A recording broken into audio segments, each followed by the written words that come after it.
केंद्र सरकार ने एक देश एक चुनाव की राह पर पहला कदम रख दिया है। पूर्व राष्ट्रपति रामनाथ कोविंद कमेटी की रिपोर्ट को कैबिनेट ने आज मंजूरी दे दी और साथ ही सरकार कहती रही कि इस पर वो आम सहमति से आगे बढ़ेगी, लेकिन कमेटी के सामने देश के 15 विपक्षी दलों ने इसका विरोध किया है। यानी आगे का रास्ता आसान नहीं होने वाला है। क्या कुछ आज दिन भर इस खबर पर होता रहा, राजनीतिक माहौल क्या रहा और साथ ही वन नेशन वन इलेक्शन के इस अमेंडमेंट के बाद माहौल क्या है राजनीतिक गलियारों में, वो जल्दी से एक रिपोर्ट में आपको समझाएंगे। एनडीए सरकार की कैबिनेट ने आज सर्वसम्मति से अब इन रिकमेंडेशंस को एक्सेप्ट किया।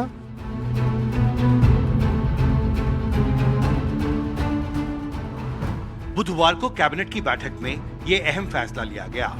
सरकार का दावा है कि एक देश एक चुनाव के प्रस्ताव पर चर्चा के दौरान 80% सुझाव इसके समर्थन में आए। इसका इम्प्लीमेंटेशन 2 फेजेस में होगा, जैसा कि कमेटी के रिकमेंडेशंस में है।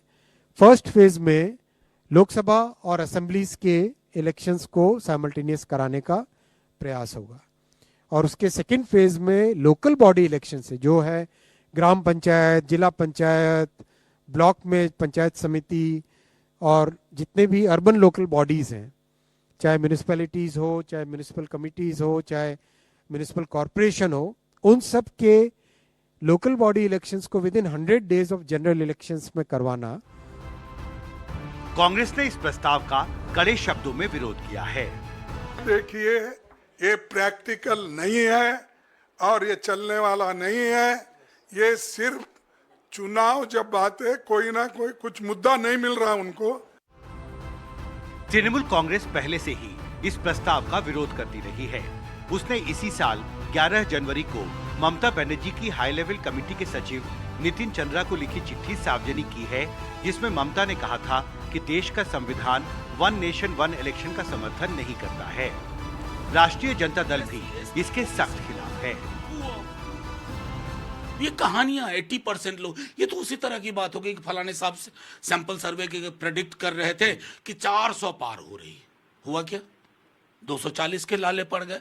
तो मेरा मानना है कि गंभीर विषयों पर ना गंभीर बातचीत हो, ये हल्की फुल्की बातचीत के लिए नहीं कि तोते की तरह सारे कैबिनेट मिनिस्टर चालू हो गए। आप ये बताओ कि क्या व्यवस्था है कि चुनाव हुआ, मान लो पूरे सारे राज्यों में और केंद्र में, और फलाने 2 राज्यों में ये दिक्कत आई, क्या करिएगा? बीएसपी नेता मायावती ने ट्वीट करके सरकार का समर्थन किया है और एनडीए के कई घटक दल तो इसके साथ हैं ही।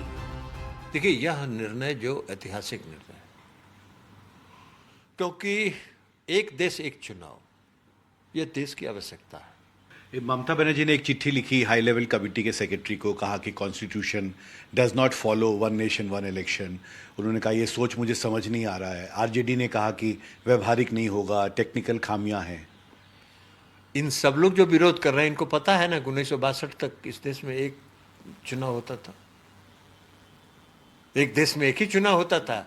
62 के बाद ये साइकिल खराब हुआ ना, तो अब उसको जो होता था उसको आदरणीय प्रधानमंत्री नरेंद्र मोदी जी कानूनी रोक दे रहे हैं। तो इसमें उनको क्या, ममता बनर्जी को समझ में नहीं आ रहा है कि क्या, उनको क्या नहीं समझ में आ रहा है? 1962 में वो नहीं थी क्या राजनीति में? 1962 में भी तो थी ना वो राजनीति में। तो उनको पता नहीं था कि 1962 तक ये चुनाव होता था, एक ही चुनाव होता था। तो इसलिए राजनीतिक रूप से कुछ कहना है तो इसलिए आप कहते रहिए, लेकिन कोई तर्क नहीं है। और तर्क नहीं हो तो किसी चीज का विरोध करने के लिए कुतर्क बनाइए, ये उन लोगों की मंशा है और कुतर्क है, इसमें कोई तर्क नहीं है। कैबिनेट की मंजूरी के बाद अब भारत सरकार वन नेशन वन इलेक्शन के प्रस्ताव पर देश भर में चर्चा कराने के लिए एक इम्प्लीमेंटेशन ग्रुप गठित करने की तैयारी कर रही है। अब सरकार के सामने अगली चुनौती वन नेशन वन इलेक्शन के प्रस्ताव पर देश में एक राष्ट्रीय सहमति बनाने की होगी। दिल्ली से प्रशांत और राकेश सिंह के साथ हिमांशु शेखर, एनडीटीवी इंडिया। तो ये थी